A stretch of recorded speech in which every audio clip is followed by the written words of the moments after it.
I have kept a ledger every day for 31 years. Rain, wind, what died, what didn't.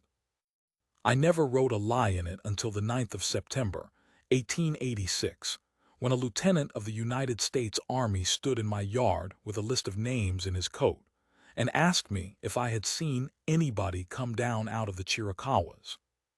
I said no. I want you to understand something before I tell you the rest. I was not a brave man. I was 54 years old, my knees were bad. My wife was 11 years in the ground under a cottonwood I planted crooked, and the only thing I had left worth guarding was 140 head of cattle that weren't even mine. But there was a woman standing in my lined shack with a rifle she did not know how to load, and behind her was a boy with a broken wrist, and in her hand, folded so many times the creases had gone soft as cloth, was a letter. A letter my wife wrote, 14 years before, to a girl she taught to sign her own name. I am 91 now. I have told this story exactly twice, once to a priest who did not believe me, and once to a stranger on a train who cried so hard he had to get off at the next stop. This is the third time. Stay with me, because what happened at Bowie Station on the 12th of September is the reason I still can't look at a railroad timetable without my hands going cold. And because I never told anybody what she asked me to do. The hail came in sideways off Dews Cabses and killed my best heifer, and I was on my knees in the mud with my arm inside her up to the elbow, trying to pull a calf that had already quit, when I saw the smoke. Not much of it. A gray thread out of the stovepipe of my lined shack, 3 miles up the wash, where nobody had any business being in September because I don't run cattle up there until the grass comes back in November. I remember thinking, with the calf's dead hoof in my hand and the rain running down inside my collar, well, that's just fine. I remember thinking, I'll go up there tomorrow. I want to be honest with you, because I've had a long time to be honest and not much company to be honest with. I did not go up there out of courage. I went up there because I was angry about the heifer, and because a man alone gets so used to his own particular arrangement of loneliness that anything moving inside it feels like theft. I buried the calf. I did not bury the heifer because you can't bury a heifer alone, and the coyotes had a right to their opinion.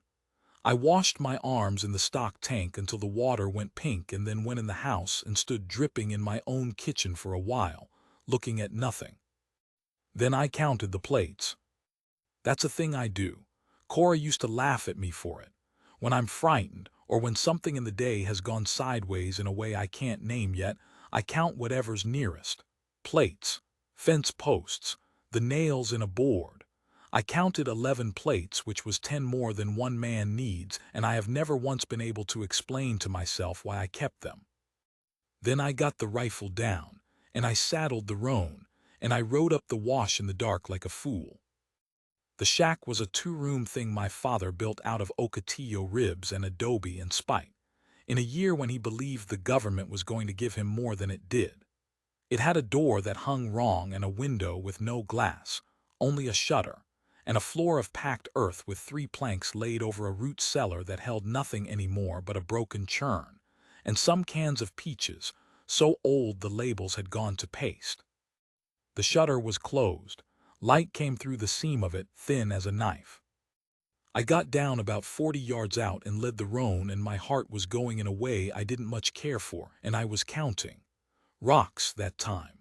I got to 19 and then I said, out loud into the wet dark, "This here is my property. There's coffee inside it and I don't grudge anybody coffee, but I'd take it kindly if you'd open that door slow." Nothing. Rain on the roof, the roan blowing. "I have got a rifle," I said, "and I am too old to use it well, which ought to worry you more than it worries me." And the door opened. She was standing in it with my father's old Spencer carbine, the one I'd left up there for coyotes, and she had it braced against her hip like a man holds a shovel, and I knew at once, the way you know a horse is lame from 100 yards, that she had never fired a rifle in her life. She was maybe 30, maybe less. The desert lies about people's ages always in one direction. She had on a man's canvas coat that came to her knees, and under it a skirt of cotton the color of nothing, and her hair was cut short and ragged, which I understood later and did not understand then. Her face was the face of someone who has not slept enough to dream in a long while. There was a cut over her eyebrow, healed badly, pulling the skin. And her hands were shaking, not from fear, I want to be clear, from holding a rifle she'd been holding for a long, long time. Behind her in the corner, something moved. I said, "Ma'am," which was, I think, the stupidest thing I have ever said in my life. She stared at me. And then, and I'll go to my grave carrying this, something in her face broke just slightly at the edges, like she'd braced her whole body against a door and the door had turned out to be unlocked. She said in English carefully, the way you'd carry a full cup across a room. "I do not want your cattle." "I know it," I said. "I have not taken anything." "You took the coffee," I said. "I can smell it." There was a long moment. The rain, somewhere out in the black, a nighthawk. And she said, "Yes, I took the coffee." And I said, "Well, then I reckon you owe me a cup." The boy was 12. I learned that later and I didn't believe it because he was small for it, but he had a 12-year-old's eyes, which is to say he looked at me the way a man looks at a snake he's decided not to kill yet. He was sitting against the wall with his left arm cradled in his right, and his wrist was swollen up the size of a green apple, purple-black under the skin, and he did not make a sound the whole time I looked at it. Not one. I have set bones. Not well. I set my own collarbone once with a rope and a fence post and it healed like a bad promise. But I know a break when I see it, and I know what it looks like when a break has been walked on for 4 days, and I looked at that boy's wrist, and I felt something turn over in my chest that I had not felt in 11 years, and did not want. "He fell," she said. "No, he didn't," I said. She didn't answer. I took my hat off, which I hadn't thought to do, and I set it on the table, and I said, "There's a splint I can make out of the churned staves if you'll let me. It's going to hurt him worse than the falling did. And I've got whiskey, but it's bad whiskey, and it's 3 miles down the wash." She looked at the boy looked at her. He said something to her, 3 words, in a language I didn't have, and she said something back shorter. Then she looked at me and she said, "Do it." His name was Chi. She didn't tell me that, he told me on the 4th night, and I'll get to it. Setting that wrist took 40 minutes, and I have never in my life been so tired at the end of 40 minutes. I had him lie down with his arm across a folded coat, and I had her hold his shoulders, and I pulled, slow, the way you draw a splinter, and he arched off the floor like a bowstring and made a sound like a kettle just before it goes. And then he passed out, and I sat back on my heels and my hands were shaking so bad I couldn't tie the strips. She tied them. Her fingers were quick and sure. She'd done it before. She did the knots the way my mother used to do knots, doubled and flat, and something about that, the ordinariness of it, the housework of it in that room with the rain made my eyes sting, and I turned my head so she wouldn't see, and I counted the cans of peaches on the shelf. 4. When I turned back, she was crying without any sound at all, and still tying knots. Now the letter. She showed it to me on the 2nd day, and she showed it to me the way you'd show somebody a thing you have decided to trust them with about 10 seconds before you decide it, which is the only honest way anybody ever trusts anybody. It was folded into 8. The creases had worn through in 2 places and been mended with what I think was pitch and thread.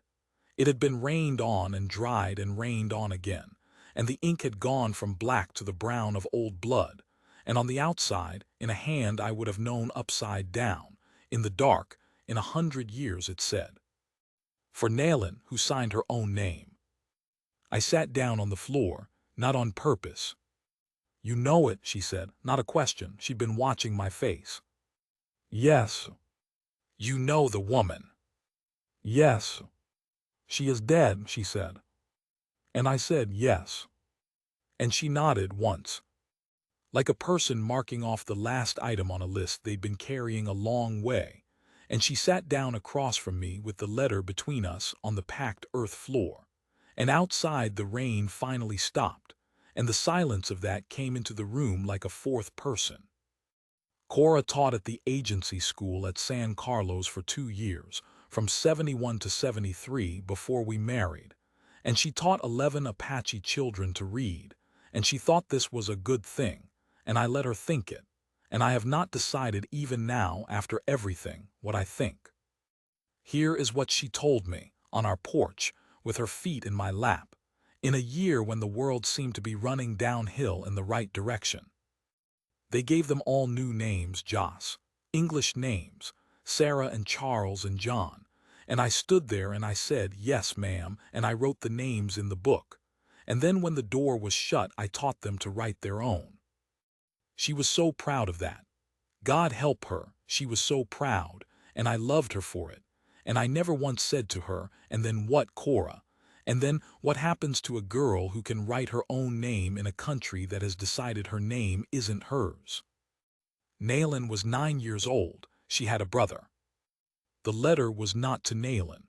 That's the thing I got wrong for a day and a half. The letter was for Nayland, and it contained, in Cora's steady schoolroom hand, an English translation of a letter that Nayland, aged 9, had dictated to her.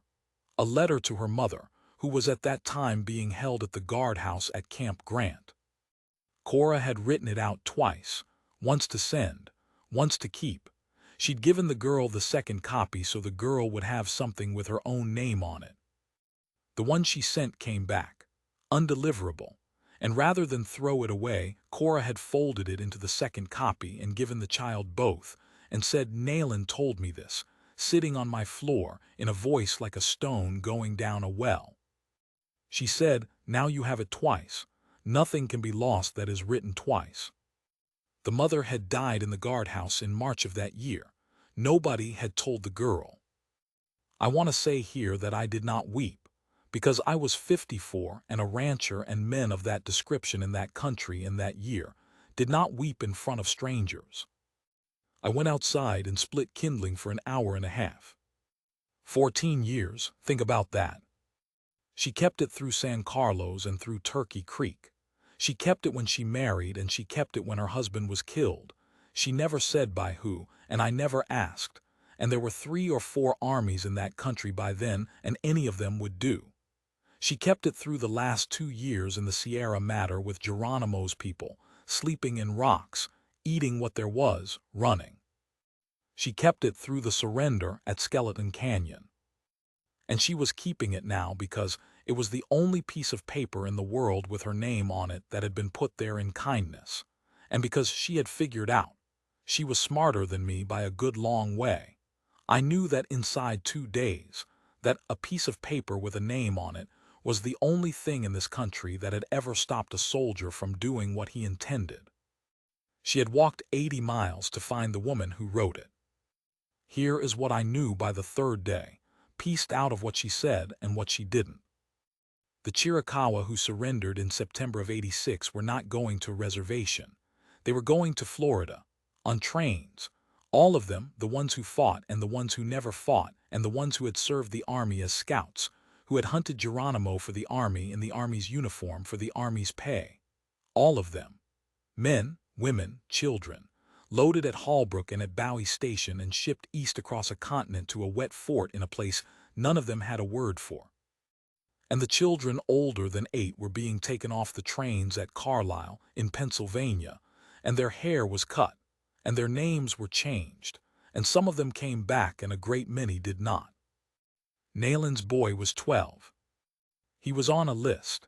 His name was on a list in a leather case in an office at Fort Bowie, and the train was on the 12th, and it was the 8th when she opened my line shack door with a rifle she couldn't load. And she had come to find a schoolteacher who had been dead 11 years, to ask her to write one more letter. "Write what?" I said. We were outside. Chi was asleep. The moon was up and the wet creosote was giving off that smell it gives off, which is the smell of the only good hour in that whole country, and I had a cup of coffee going cold in my hand. She said that he is yours. I laughed. I did. I'm ashamed of it, but I laughed, one hard note, and then I looked at her face and the laugh went out of me like water out of a boot. Nailin'. There is a paper, she said, for a boy who is bound to a man for work to learn a trade. My husband's cousin's wife knows it. She is at San Carlos. She is not Chiricahua she stays. She said, if a white man signs and the boy is bound to him and it is written before, then the boy is not on the list. The boy is a laborer. She said the English word carefully like it was hot. The boy stays. The moon on the wash. A long, long quiet. And you, I said. She looked at the mountains. I am on the train, she said. I'm going to slow down here, because this is the part I have never told right, not to the priest and not to the man on the train, and I have had 91 years to practice, and I still can't get it. She was asking me to lie to the United States Army. That part didn't trouble me 1/10 as much as you'd think. I'd have lied to them about anything. I'd have lied to them about the weather. She was asking me to take her son. Not to hide him. To own him, that's what that paper meant, whatever pretty word they put on it. To sign my name on a document that said this boy's labor belongs to Josiah Carr until he is 21, and to hand a copy to a lieutenant, and to have that lieutenant look at the paper and look at the boy and nod, and to have it be legal. She was asking me to save his life by making him not free. And she was asking me to do it knowing. She knew. She was not a stupid woman. She was the least stupid person I ever met, that he would hate me for it. That he would spend a year or 5 or 40 in the house of the man who was standing there while his mother got on a train, and that when he was old enough to understand what she had done he would have to decide whether to forgive her, and that she would not be there to see which way he decided. She was asking me to be the shape her son's grief took. And she asked it standing very straight, with her hands at her sides, in the second-hand English of a 9-year-old girl's schoolroom. And she did not cry, and she did not touch me, and when she was done asking she waited. I said no. I want to tell you, I said something else. I said no, and I said it fast, and I heard myself say it, and I thought that's right. That's the right thing. A boy belongs to his mother, and underneath that, low down where a man keeps the things he doesn't say, I thought, I am 54 and my wife is dead, and I do not know how to have a boy in my house. That was the truth of it. That was the whole of it. She nodded. She said yes. She said it like she'd expected it, and had walked 80 miles anyway and would now walk back, and that was all. Then she went inside and lay down next to her son, and I stood out there until the moon went behind Dews Cabeses, and I counted every fence post between the shack and the corral, which is 41, and then I counted them again and got 41, and it did not help. The soldiers came on the 9th, late morning. I was down at the home place by then.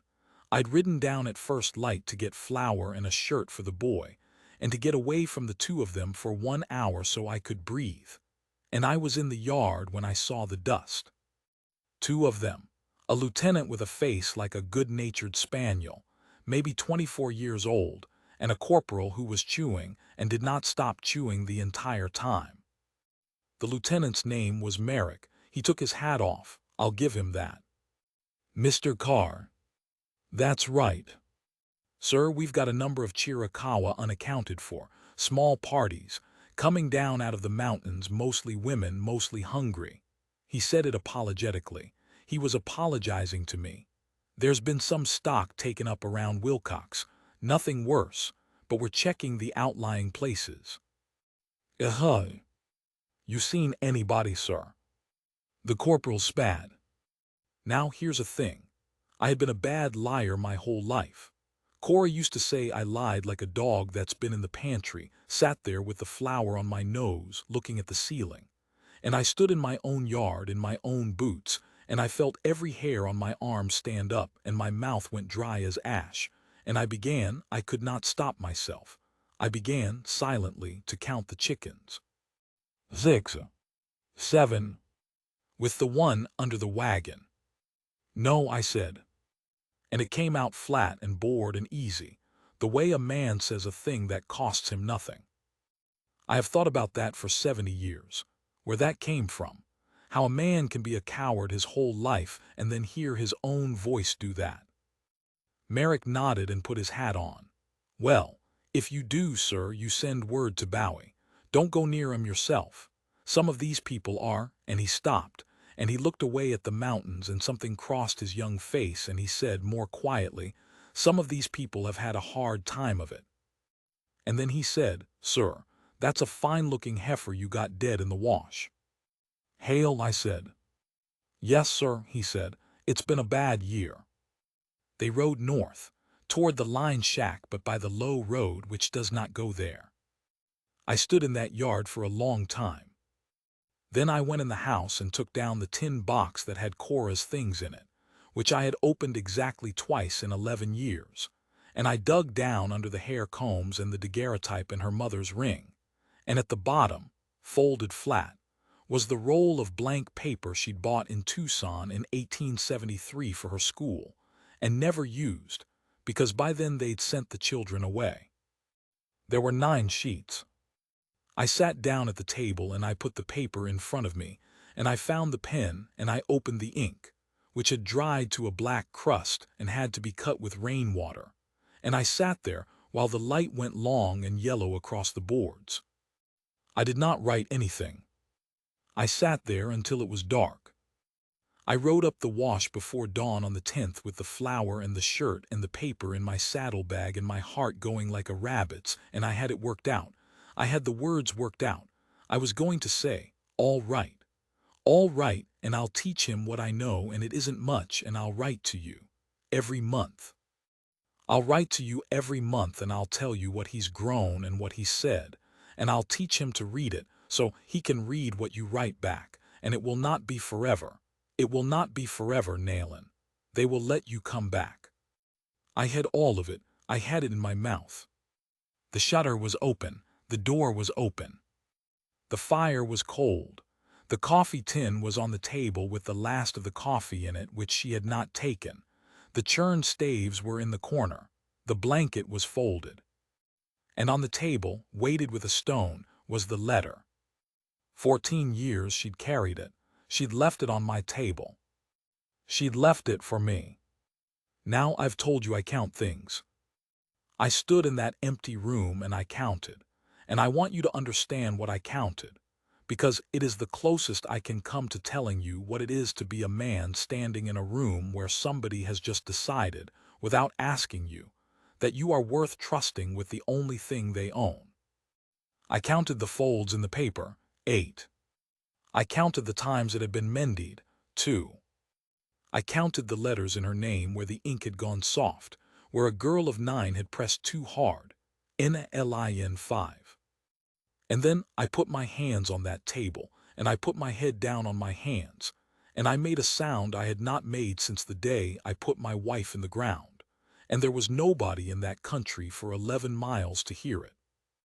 Bowie Station is 13 miles south and east of my line shack if you go by the wagon road, and about 9 if you go the way a woman goes who is walking with a boy whose wrist is broken and who does not want to be seen. The train was on the 12th. It was the 10th, and the sun was coming up over the Chiricahuas the color of a struck match, and I stood in the door of that shack with her letter in my shirt against my skin, and I looked south. And I thought about the 9 sheets of paper in my saddlebag, and the ink cut with rainwater, and the corporal chewing, and the lieutenant with his hat in his hand saying some of these people have had a hard time of it. And I thought about a boy who had not made one sound while I broke his wrist over again to set it, not one. And about the way he'd said 3 words to his mother, and she'd said 2 words back, and that was a whole conversation, a whole marriage of understanding, in a language I would never learn. And I thought about Cora saying, nothing can be lost that is written twice. I got on the roan. I want to be honest with you, and I have been, and I'll stay honest now at the place where it matters most. I did not ride south because I was a good man. I rode south because I had said no to her, and I could not live in that word. It was too small a house. I had been living in small houses my whole life. A small house of a marriage I didn't deserve. A small house of 11 plates for one man. A small house of a ledger where I wrote clear, wind, SW. Nothing died today on days when everything inside me had died. And I was 54 years old and I was tired of the size of the rooms. That's all, that's the whole of my heroism. I was tired of the rooms. I rode into Bowie Station at 4 in the afternoon on the 11th of September, 1886, and there were 900 people on that platform and the ground around it, sitting in the dust in the sun with no shade and no water that I could see. And there were soldiers with their rifles across their arms not looking at anybody, and there were 4 cars on a siding with the doors open like mouths. And I got down off my horse and I started walking through them. An old white man with a bad knee and a roll of school paper under his arm, calling out a name. Calling out her name in the wrong voice, with the wrong sounds over and over, while 900 people watched me and said nothing at all. I did not find her that day. I found something else. I found a boy sitting alone at the end of the platform with his left arm in a splint made of churned staves, and he was not crying, and he was looking at the rails going east, and when he saw me, he did not stand up and he did not run. He said, "She told me you would come." And then he said the thing I have carried for 70 years, the thing that wakes me at 4 in the morning still, and I have never once been able to answer it. She said if you came, I should ask you what your name is, because she never asked. She said that was her mistake. That's the first thing. 900 people sitting in the dust behind me and 4 cattle cars on the siding, and the light going the color of a bruise over the Dews cabeses, and a boy of 12 with his arm in a splint made out of my father's broken churn. And I stood there and I could not make my mouth work.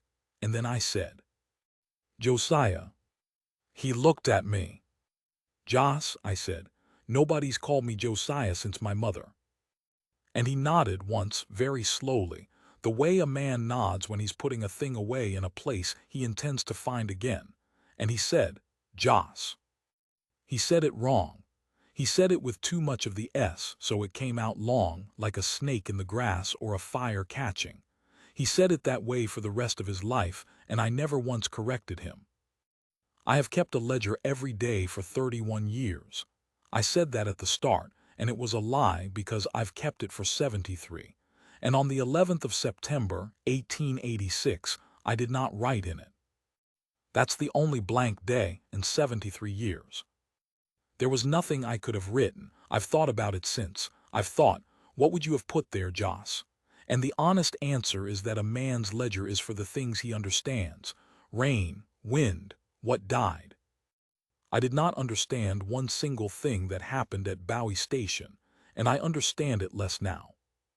Let me tell you what a platform looks like when 900 people are waiting on it to be sent away. It does not look like a war. That's the thing nobody tells you. It looks like a church picnic that has gone on too long. People sitting, children asleep across their mother's knees. Somebody, somewhere in the middle of it, singing to a baby not a sad song, just a song, the way you'd sing anywhere. An old man with his hat over his face. A girl braiding another girl's hair, working slow, taking care with it. Because when there is nothing at all to do with your hands, you do the small good thing, you do it well, you make it last. There was a smell of hot iron and dust and unwashed people, and underneath it, faintly, coffee, because the soldiers had coffee. And there were flies, God, the flies. I want to be careful here. I have heard men describe that platform in later years in newspapers at Grand Army suppers, and they describe it as a savage host, a sullen multitude, and I have sat with my hands around a glass and said nothing, and I have been ashamed of my silence every single time. It was a lot of tired people sitting in the sun. There was a woman near the water barrel with a dead child in her lap. She had been sitting there since morning. Nobody had told her to move, and nobody had taken the child, and I do not know what happened to either of them, and I have never stopped seeing it. That's the multitude, that's the savage host. She would not tell me where she was. I asked him and he looked at the rails and said nothing, and I asked him again and he said nothing. And the third time I asked him, my voice came out in a way I didn't intend, cracked and loud, and he flinched the smallest thing, a tightening around his eyes, and I hated myself with a completeness I have never matched since. So I sat down. I sat down on that platform next to him in the dirt, an old man with a bad knee, and it took me a while to get down there and it hurt, and he watched me do it, and I put my roll of paper across my lap and I said, "All right." And we sat. The sun went down. Somebody lit lamps at the far end. The soldiers changed and the new ones were quieter than the old ones.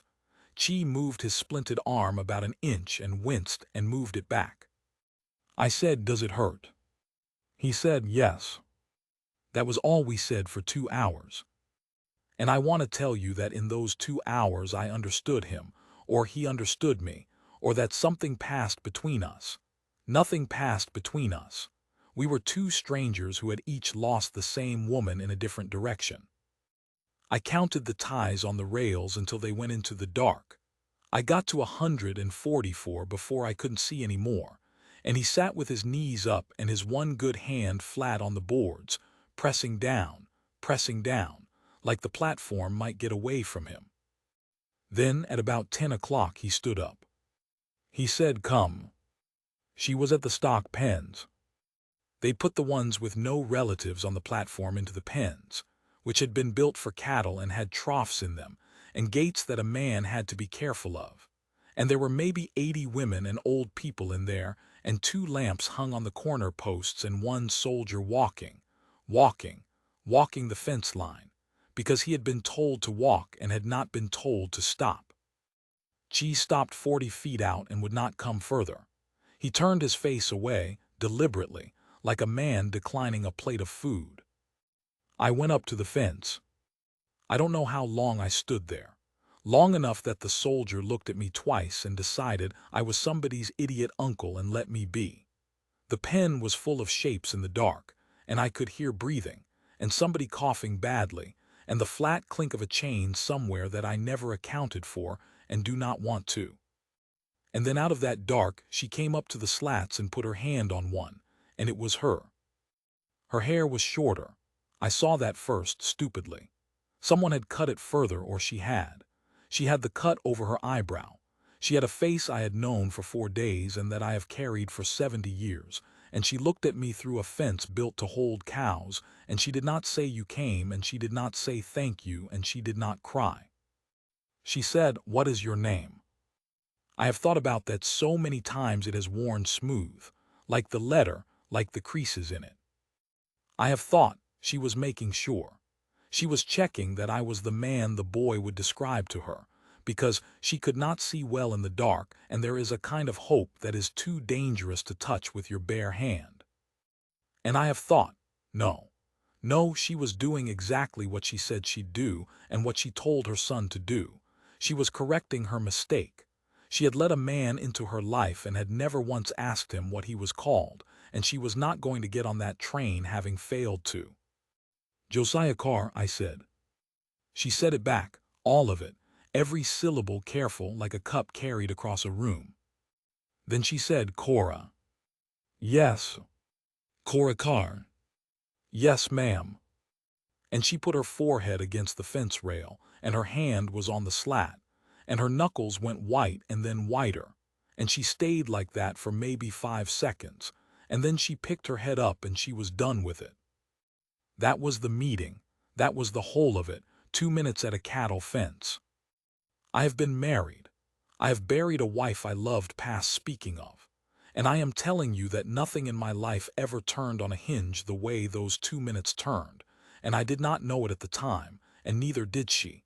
And that is how it always goes, and anybody who tells you they knew is lying to you. "I'll do it," I said. She didn't answer. "Nailin', I'll do it. I've got paper. I'll write it out tonight and I'll get it stamped or signed or however they want it done, and he stays. He stays with me." Silence. "They don't have a form," I said faster because the silence was killing me.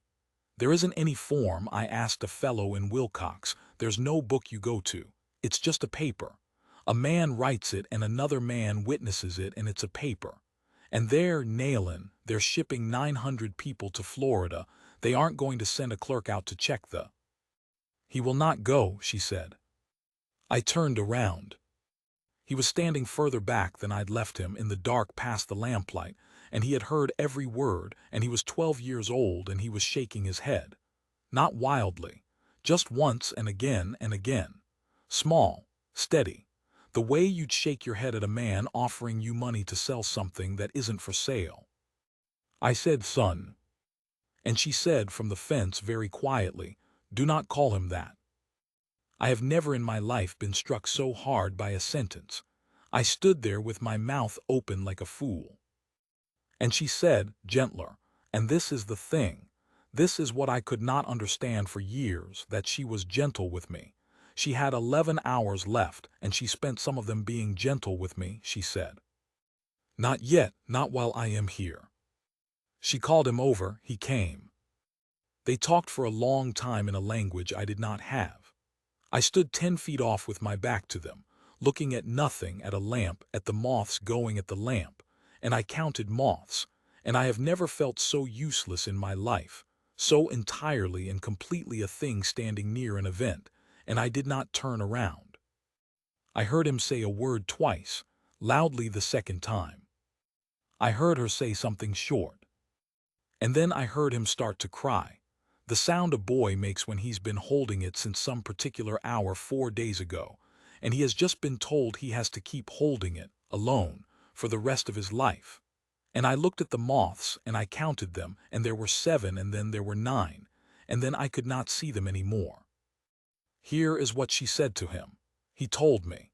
He told me when he was 19, one night, drunk in my kitchen, with his hands flat on my table and the lamp between us, and then he did not speak of it again for 40 years. She told him, "I do not want you with me." She said, "You would be one more mouth. You would be a weight on me. You are old enough to work, and this man has cattle, and you will send me money." She said, "When you are a man, if you wish, you will find me." Every word of it a lie. Every single word. She said the cruelest things she could think of, standing at a cattle fence in the dark, to a boy with a broken wrist, because she had done the arithmetic. She had done the arithmetic that no one should ever have to do, and she had worked out that a boy can survive being unwanted and cannot survive being left. She gave him a reason to hate her, so he would have something to hold on to that wasn't grief. And it worked. God forgive us all, it worked. He hated her for 11 years. Lieutenant Merrick found me at 4 in the morning, sitting on a crate outside the freight office with a lamp, writing. I had the ink. I'd bought ink in Wilcox and a pen, and I'd sold my father's watch to a man there for $11 because I did not know what any of this was going to cost. I had Cora's school paper on my knee, and I had written the same sentence 9 times and ruined 4 sheets because my hand would not stop shaking and because I did not know the words. There are words for this. There's a way lawyers say it. I didn't know it. I sat there and I made it up out of nothing, out of what I'd heard men say, and it came out sounding like a man swearing an oath in a language he learned from overhearing. Know all men by these presents, that I, Josiah Carr, of Sulphur Springs Valley in the territory of Arizona, do bind unto myself the boy called. And I stopped there for an hour, because I did not know what to call him. His name was his. I could not write it. If I wrote it and it matched the list, then the paper was a confession and not a rescue. And to write anything else was to do to him, with my own hand, on my dead wife's schoolroom paper, the exact thing that had been done to his mother and to 11 children in a room at San Carlos in 1871. I sat there with the pen going dry. Mr. Carr. He had his hat off. He always had his hat off, that boy, 24 years old, a spaniel's face. A uniform he had not chosen the meaning of. He looked at the paper on my knee. He looked a long time. He said, "You told me you hadn't seen anybody, sir." And I said, "I did." I did not embroider it. I was too tired. I sat there on that crate and my back hurt, and I looked up at him and I said, "I lied to you, Lieutenant, in my own yard, standing in my own boots, and I'd do it again this minute, and I don't ask you to like it." The corporal was somewhere behind him, chewing. Merrick said, "There's a boy on my list, 12 years old, fracture of the left wrist." The surgeon noted it. He was reciting. He was reciting so he wouldn't have to think. "The name on the list is Charles." I said, "Whose name is that?" He didn't answer. "Lieutenant, I asked you a question. Whose name is Charles?" And that young man stood there in the dark, outside a freight office in Bowie Station, Arizona Territory, with a list in his coat that he had not written and could not unwrite, and something went across his face that I have seen on maybe 4 men in my whole life, and he said, "Nobody, sir." He witnessed it. He read what I'd written, and where I had left the boy's name blank, he took the pen out of my hand and he wrote, in a good clerk's hand, in the space, "An Indian boy of no known parentage, aged about 12 years. No known parentage." I made a sound. I couldn't help it. And Merrick, I will remember this. I will remember it in whatever comes after this. Merrick put his hand flat on that paper, hard, holding it down against the crate, and he said, very low, not looking at me, "Sir, I am giving you the only door there is. Walk through it or don't." Then he signed it.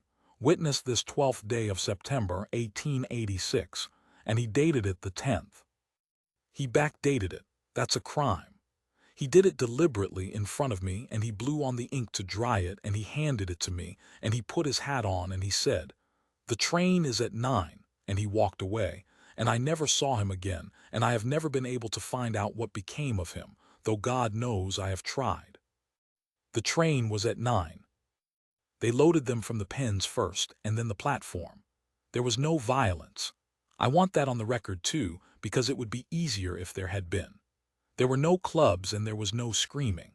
There were soldiers standing with their rifles at their sides looking at the ground, and there were people walking up a plank into a cattle car in the ordinary sunlight of an ordinary Sunday morning, carrying nothing, because there was nothing to carry.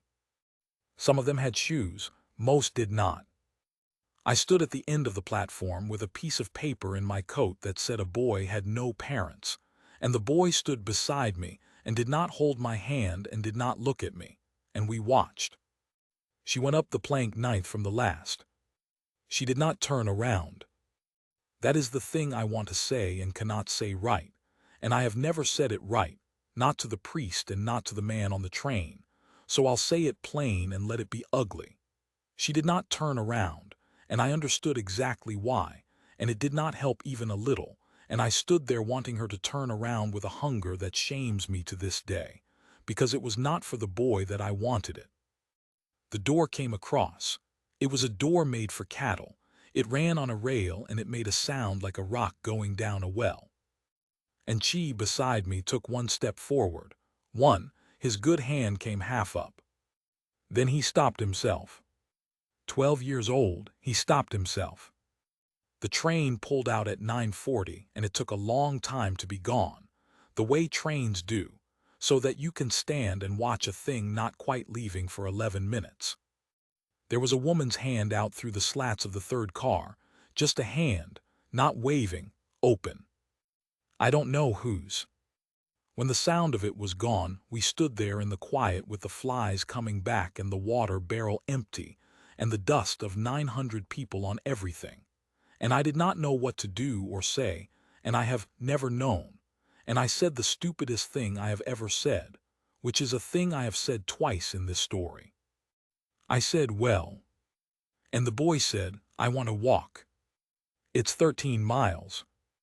I want to walk," he said. So we walked. 13 miles in September in Arizona, with a horse walking behind us that neither of us would ride. It took us until dark.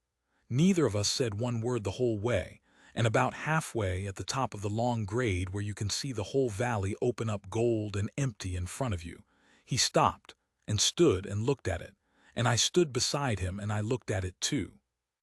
My country, 54 years of it, every rock. I tried to see it the way he saw it and I could not, and I have never been able to, and I have lived on it another 37 years and died on it in every way but the last one, and I still cannot. Now I'll tell you the part I've never told anybody. I wrote to her. Every month. Fort Marion first in Florida, and then Mount Vernon Barracks in Alabama when they moved them, and then Fort Sill. Every month for 8 years.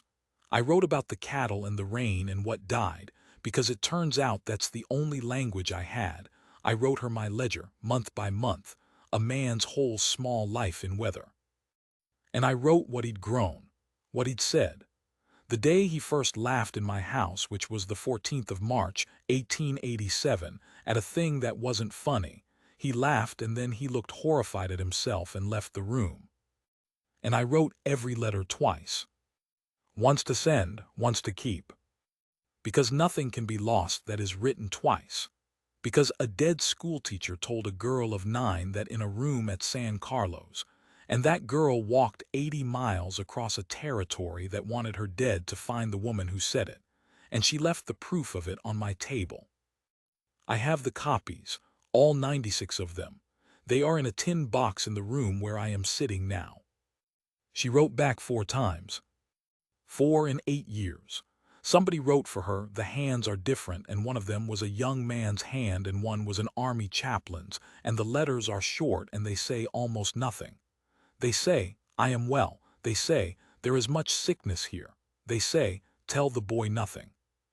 The last one, in the spring of 1893, has 3 words at the bottom that were not dictated, because they're in a different pressure of the pen, harder, like a girl of 9 pressing too hard.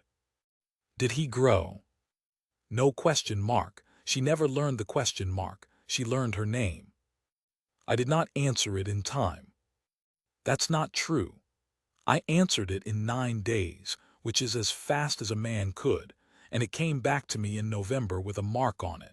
And the mark was a word I had seen exactly once before in my life, on a 14-year-old letter, in the handwriting of a clerk who never knew what he was doing. Undeliverable. I sat down on my porch with it. It was evening. The light was doing that long thing it does. And Chi came out of the house. He was 19. He was taller than me by then. He had a bad wrist that ached before rain and a way of standing that made men in Wilcox uncomfortable, and a laugh that I had heard by then, perhaps 40 times, and counted everyone, and he stood in the door, and he looked at the letter in my hand, and he looked at my face. He knew, before I said anything, he knew. And he said the only thing he ever said to me about it, before or after, ever, in the 37 years he had me. Twice. I said, what? He said, she said you wrote them twice. And his voice was not a boy's anymore, and it was not steady either. Read me the other one. I have not told you enough about him, and I am running out of the strength to. He is not a story. That's the thing I have failed at all these years, telling this. Every time I open my mouth he becomes a story. A boy on a platform. An ending, and he was not.